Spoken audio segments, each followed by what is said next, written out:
বাংলাদেশের জিডিপিতে কৃষির অবদান 15%।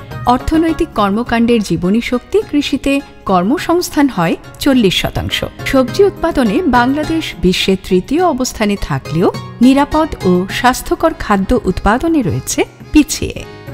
দেশে সবজির ক্রমবর্ধমান চাহিদা মেটাতে কৃষকদের উৎপাদনশীলতা বৃদ্ধির জন্য রাসায়নিক সার ও ক্ষতিকর কীটনাশকের অযাচিত ব্যবহারে একদিকে মাটির স্বাস্থ্য যেমন ক্ষতিগ্রস্ত হয়েছে, তেমনি ঝুঁকি তৈরি করেছে জনস্বাস্থ্যে।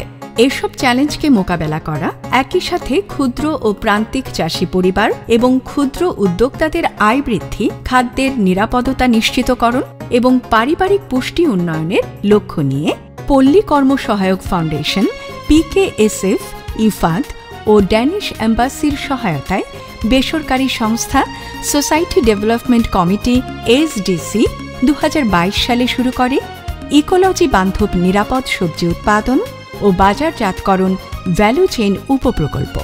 Rural micro enterprise transformation project RMTP প্রকল্পের আওতায় কার্যক্রম পরিচালনার জন্য সোসাইটি ডেভেলপমেন্ট কমিটি SDC কর্ম এলাকা হিসেবে বেছে নেয় ফরিদপুর ও রাজবাড়ী জেলার কিছু এলাকা।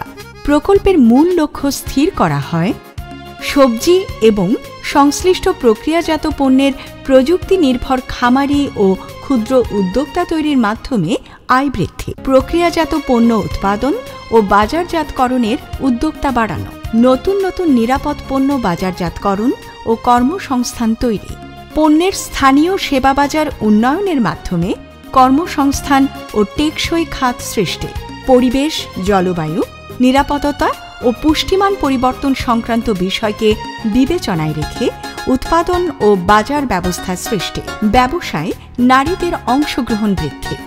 ইকোলজিক্যাল ফার্মিং এমন একটি কৃষি উৎপাদন প্রক্রিয়া যা একটি নির্দিষ্ট জমির সাথে সম্পৃক্ত জীব, জড় ও ভৌত উপাদানের পারস্পরিক মিথস্ক্রিয়ায় মাটির স্বাস্থ্য, জীববৈচিত্র্য এবং পরিবেশের ক্ষতি না করে টেকসইভাবে কাঙ্ক্ষিত ফসল উৎপাদন করে থাকে। আগে যে কীটনাশকের প্রতি আমার খরচটা বেশি ছিল, আর এখন যে জৈব সারটা তৈরি করতেছি ওটা আমার নিজের পারিবারিক ব্যবহারের দিয়ে ওগুলা দিয়ে আমি জৈব সার তৈরি করতেছি, ওটা আমার খরচ যাচ্ছে না। এই প্রক্রিয়ার সাথে পরিচিত করাতে প্রথমে প্রকল্পের কর্মকর্তা ও কৃষকদের হাতে কলমে প্রশিক্ষণ বা ওরিয়েন্টেশনের ব্যবস্থা করা হয়। ইকোলজি বান্ধব চাষ পদ্ধতির উপাদানের যোগান দিতে প্রকল্পের প্রত্যক্ষ সহায়তায় কর্ম এলাকায় জৈব সার, ট্রাইকো কম্পোস্ট সার ও কেঁচো সার উৎপাদনের জন্য তৈরি হয়েছে সফল উদ্যোক্তা। দিয়ে আমার লাভজনক। এই মাসে আমি 14,500 টাকার সার বিক্রি করছি, আরো স্টকে কিছু আছে নিজের খেতে দিছি।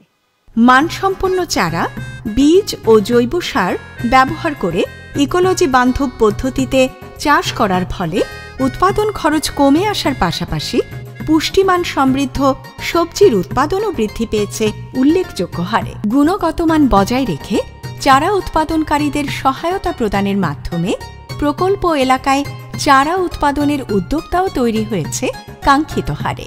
প্রায় 1400 চারা নিয়ে শুরু করে আমার 1 লক্ষ চারা আমার এই নার্সারিতে আমি উৎপাদন করতে পারি। বিদেশের চাইতেও অনেক অনেক গুণ ভালো আছি।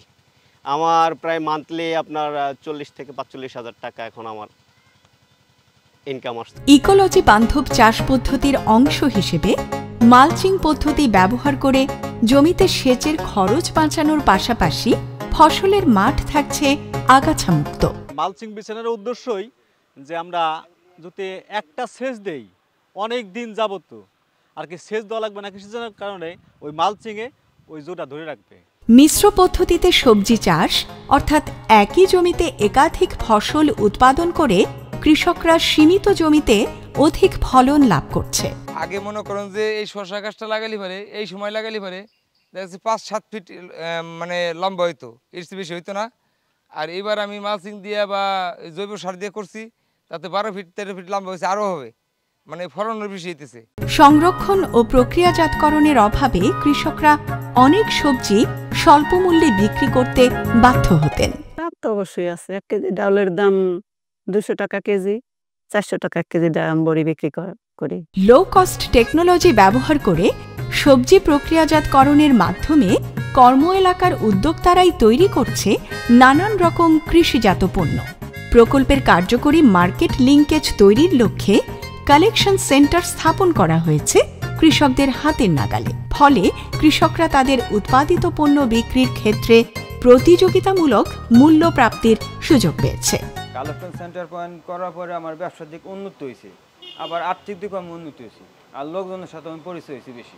আরএমটিপি প্রকল্প বাস্তবায়নের ফলে কর্ম এলাকায় উল্লেখযোগ্য অর্জন হচ্ছে উচ্চ মূল্যের ইকোলজি বান্ধব ফার্মিং পদ্ধতিতে সবজি চাষের উপর প্রদর্শনী প্লট, সবজির প্রক্রিয়াজাত পণ্য তৈরিতে উদ্যোক্তাকে প্রণোদনা দেয়া, বিএসটিআই এবং গ্লোবাল গ্যাপ সনদায়নে প্রণোদনা ও সহযোগিতা প্রদান, বীজ প্যাকেটজাত করে বাজারজাতকরণে উদ্যোক্তাকে আংশিক প্রণোদনা দেয়া, সবজি বাজারজাতকরণে কালেকশন সেন্টার স্থাপন।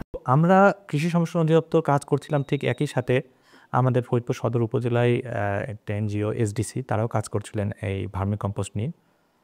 আমি বলবো যে আমাদের এই যে সরকারি এবং বেসরকারি দুটো একসঙ্গে যখন আমরা কাজ করছিলাম, এটা খুব ভালো বুস্ট করছিল। আমাদের অনেক উদ্যোক্তা নতুন করে তৈরি হয়েছে যারা শুধুমাত্র ভার্মি কম্পোস্ট করে মোটামুটি আমি বলতে পারবো যে স্বাবলম্বী হয়েছে। ইকোলজি বান্ধব পদ্ধতিতে চাষাবাদে কৃষি উপকরণ ক্রয় ও কৃষিজ পণ্যের প্রক্রিয়াজাতকরণের জন্য প্রকল্প থেকে কৃষকদের আর্থিক সহায়তাও প্রদান করা হচ্ছে। আমরা পরিবেশ ক্লাব তৈরি করছি, সেই ক্লাবের আওতায় নানা রকম বিষয় নিয়ে আলাপ করে এবং আগামীতে যাতে তাদের এলাকায় কোনো রকম জৈব রাসায়নিক সার এবং কীটনাশক ব্যবহার না করে সে ব্যাপারে তারা আন্দোলন গড়ে তুলছে। এসডিসির পক্ষ থেকে পিকেএসএফ, ডানিডা এবং ইফাতকে ধন্যবাদ দিচ্ছি। বর্তমান ভ্যালু চেইন প্রকল্প চলমান থাকলে মাটির হারিয়ে ফেলা স্বাস্থ্যমান যেমন ফিরে আসবে, অন্যদিকে নিরাপদ সবজি উৎপাদন বৃদ্ধির মাধ্যমে দেশের চাহিদা পূরণের পাশাপাশি মানসম্পন্ন নিরাপদ সবজির বিদেশে রপ্তানির দ্বারও উন্মোচিত হবে। একইভাবে সবজি প্রক্রিয়াজাতকরণের ফলে কৃষকরা ক্ষতির হাত থেকে রক্ষা পাবে, সেই সাথে নতুন কর্মসংস্থানের মাধ্যমে দারিদ্র্য বিমোচনে ভূমিকা রাখবে এসডিসির আরএমটিপি প্রকল্প।